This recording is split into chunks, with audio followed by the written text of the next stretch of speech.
अबेल April 16, 17, 18 तारीख में parliament डकेले जे आम सीट बढ़ेदेबू ता से महिला संरक्षण को जोड़ीदे। मान्यवर नवीन पट्टनायक खबर पाइले जे जो सीट बढ़ से ओडिशा क्षतिग्रस्त हम आनुपातिक भाव में ओडिशार बढ़िबार नहीं।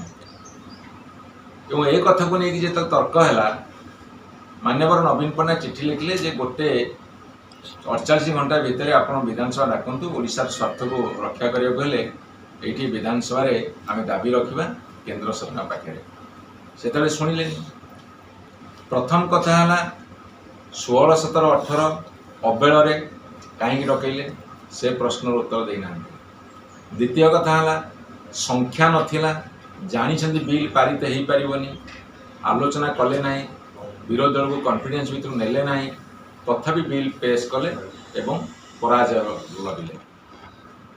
एवं बिल आसवा पूर्वर एमपी माने अन्य माने न जानिया पूर्वर एमाने आग प्रचार लगिगले।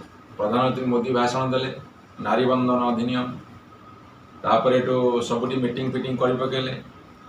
तापर पार्लियामेंट भितर लोकसभा भितर अनेक आलोचना कले बिल परास्त है।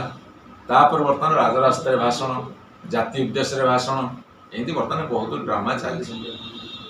ये 30 तारीख में विधानसभा हठात 5 दिन 6 दिन गैप रे डकईदेवार उद्देश्यटा कौन सेटा खोलिक कहना जे लिखिं महिला मानकर भारतर गणतंत्र कौन भूमिका से आलोचना हम भूमिका कौन आलोचना से करेंगे कौ भूमिका आलोचना करेंगे कौन से आलोचना करेंगे।